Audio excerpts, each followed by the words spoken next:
I rise today to discuss the significance of the unprecedented events now occurring in Puerto Rico. According to the May 16th editorial in the Wall Street Journal, quote, "The legal brawl over Puerto Rico's bankruptcy begins this week, and it will be long and ugly," end of quote. As I've seen in Greece and Detroit, what's happening in Puerto Rico should be a wake-up call for fiscally distressed states, meaning our 50 states, our cities, and our territories, to get their own house in order. It's the canary in the mine that ought to be available to everybody. At the same time, it should be a cautionary tale for those who seek to extend similar bankruptcy authority to our own 50 states. In 2015, after years of fiscal mismanagement and borrowing to finance their operations, Puerto Rico declared that its debt was unpayable and had to be restructured. However, because Puerto Rico lacked access to Chapter 9 of the Bankruptcy Code, restructuring its complex debt outside of the court presented a challenge. I held a hearing in the Judiciary Committee to examine this issue in December 2015. We learned at that hearing that while bankruptcy is an effective tool to restructure debt, it merely treats the symptom, and it doesn't solve the disease.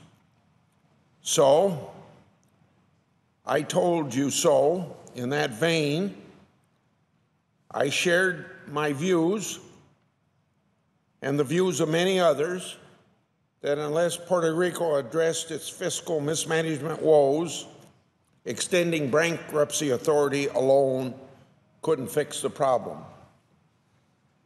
I told you so. Instead, then, it would merely kick the can down the road and harm thousands of retirees in Iowa and elsewhere who would bear the costs of Puerto Rico's irresponsible fiscal behavior. The Obama administration, though, pressed Congress to act and to provide Puerto Rico with an orderly bankruptcy-like process to restructure its debt. According to the testimony of one Treasury official, quote, "Without a comprehensive structural framework, Puerto Rico will continue to default on its debt and litigation will intensify. As the cascading default and litigation unfold, there is real risk of another lost decade. This means this one more damaging than the last." So even with now a comprehensive restructuring framework, there still is a real risk of another lost decade. Ultimately, this debt restructuring framework was coupled with an independent oversight board and adopted as a Puerto Rico Oversight Management and Economic Stability Act, referred to as PROMESA under that acronym. This approach, we were told, would tackle Puerto Rico's debt crisis in an orderly way and would help to remedy the years of fiscal mismanagement. Nevertheless, I remain concerned that PROMESA and its bankruptcy-like provisions would invite years of litigation and uncertainty due to the lack of existing court precedent. So it should be no surprise that a recent Bloomberg article entitled "Puerto Rico's Bankruptcy Fight is about to plunge into the unknown, the end of that title. And that article described the bankruptcy process as a circular firing squad with, quote, no established rule book to shape what comes next, end of quote. The article reports that one market analysis, quote, foresees a chaotic brew of lawsuits because nobody has any idea what's going to happen, end of quote. And according to one news report, this is just the beginning, as PROMESA's bankruptcy provisions are, quote, more likely to face years of appeal than a typical case. Despite assurances otherwise, what happens next in the months and years to follow may be far-reaching and likely impact us all. In particular, prior to the enactment of PROMESA, Puerto Rico, like states, couldn't declare bankruptcy. So I told you this last year, and it's as I predicted last year, granting Puerto Rico the authority to restructure all of its debts, including its state-like constitutional obligations, would be viewed as precedent for giving states similar authority.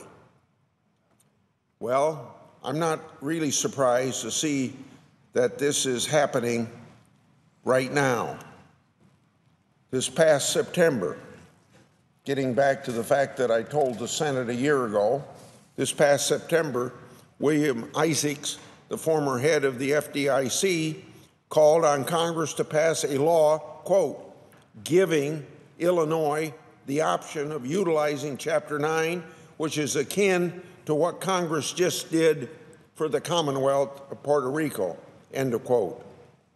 The New York Times reported on May the 3rd that, quote, bankruptcy lawyers and public finance experts are watching Puerto Rico's case closely to see if it shows a path that financially distressed states like Illinois might also one day take, end of quote.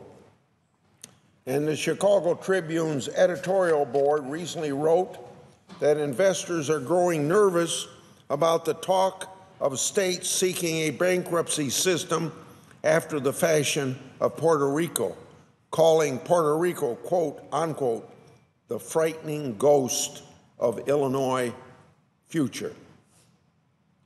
The editorial wondered how much more difficult it would be for states to borrow money if lenders knew the states could shirk their obligations in bankruptcy when that debt become due.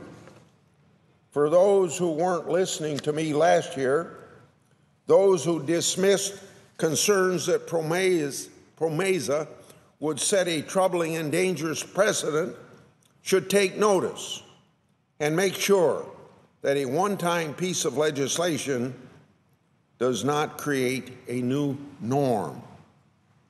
I hold out hope that PROMESA might manage to provide some help for Puerto Rico.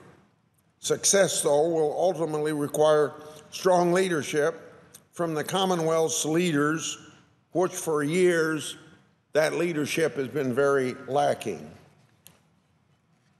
There's a lesson to be learned here.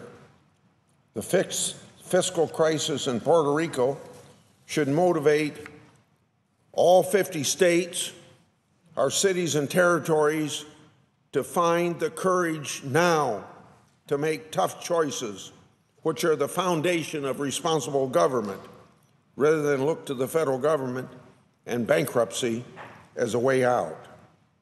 If they do not, the effect could be long-lasting, harming the vulnerable both within their populations and outside of their borders.